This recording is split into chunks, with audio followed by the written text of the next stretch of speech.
Emotions will keep you stuck. Now you have to watch how you say that, because we are an emotional being. You see, our body is an emotional sensory reactor to what we are experiencing. So emotions are the root of being, but they can get you stuck, you see, because we have a level that we think we're only allowed. Our mind says you're only allowed to experience this emotion on this level, otherwise it's classed as mental inadequacy. It's classed as crazy, it's classed as overwhelming, it's classed as not being human, you see.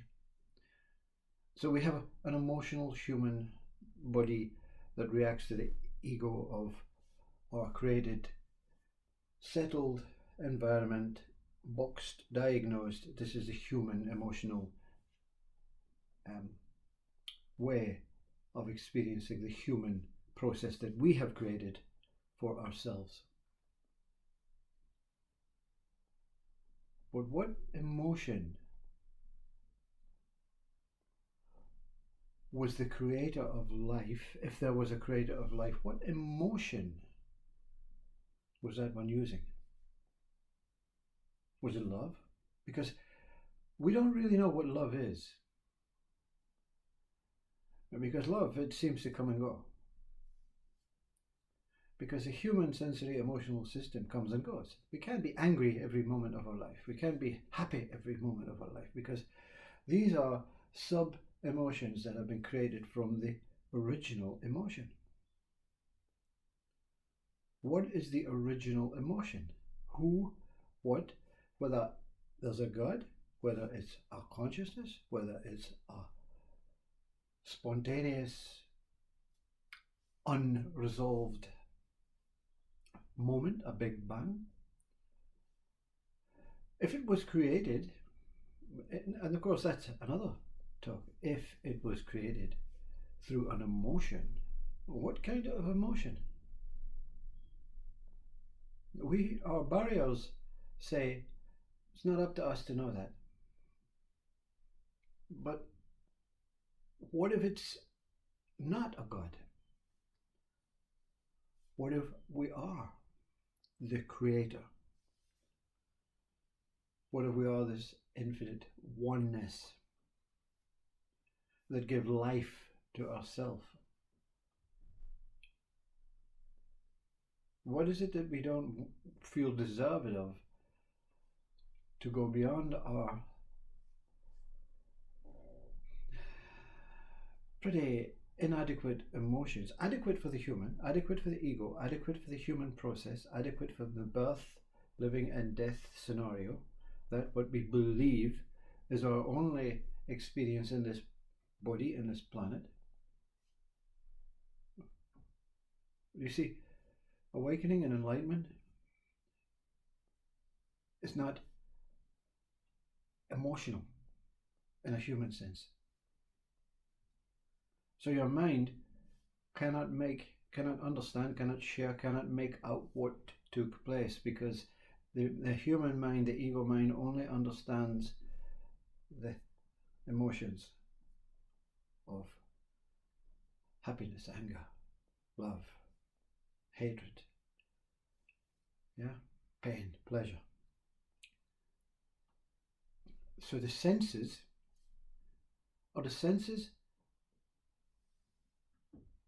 another way of describing the emotions. You see, sight, smell, taste, touch, hearing. Are they just like the car engine parts of the emotions, or are the emotions part of the senses? You see, the senses, when experienced in its pure state, meaning perception sees nothing but clarity. It stimulates no human emotion. Nothing to get excited about. Everything is one. You can't see the beautiful sunrise because you're looking at the water, you're looking at yourself, you're looking at your inner world, you're looking at your outer world, you're looking at perception, because we perceive everything. Our eyes may only perceive the sunset, the sunrise. So we say, oh, look at that sunrise, that's so much stimulating, and our emotions are raised because we feel good, we feel warm, we feel humble. But the senses are in the rightful way. When you sense silence itself, the human said, no, that's not possible. Silence doesn't have a flavor. You see, can't smell it. Not like the fish or the perfume. So the senses are deemed as inadequate when they're categorized with what the mind says. You're here to see the sunrise and love the sunrise alone, and you'll know the sunrise and you'll feel inner warmth with the sunrise. Absolute true. But what if the senses were only one sense? What if the emotions were only one emotion? Then you get closer to truth, the reality. I am one sense. I am one emotion. What is it? The mind will try and say, well, it's love, or it's happiness, or it's perception, or it's sound, smell, or it's bliss. The mind will try and work it out, understand, give it a meaning, give it a name, give it an identity, which takes you back to the human ego way, because we create words and identities to describe individual components of life. So the mind in its whole is that one emotion, is that one sense. This is the act of inquiry. To deny the human emotions, but to utilize them, to go beyond them, to see through them, to open up the veil of emotions, to open up the veil of senses. So we don't categorize and say, oh, I'm smelling God, I'm tasting God, or even the food. There's no words that can describe this process of eating. There's no individual taste. There's no individual perception. There's no individual sound. There's no individual feeling. Everything is just whole.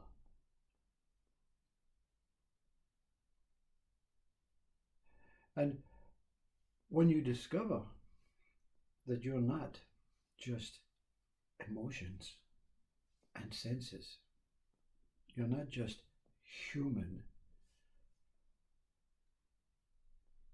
you're using your being state to remove the human side, to understand the true emotion, the true sense that one is. And it's a way of Ramana Maharshi of dismissing our ideas, our meanings, our information, our programmed way of saying, this is what I'm smelling. This smell tastes like this. This smell stimulates my heart, my stomach, my head. Not any of this. There's nothing here to stop you going beyond using the human, not losing, using the human facility, the human value of the body, the value of the mind, the value of the brain, to deny what you've been told for centuries, and to return to the truth of that whole emotion. No name. It's not separate from it. You're just hiding from it through a human process. And it's okay to hide, because one day it will come up and say, no, no more. No more little me, little you, little countries, individual planets, just one whole. Just one whole, as it is.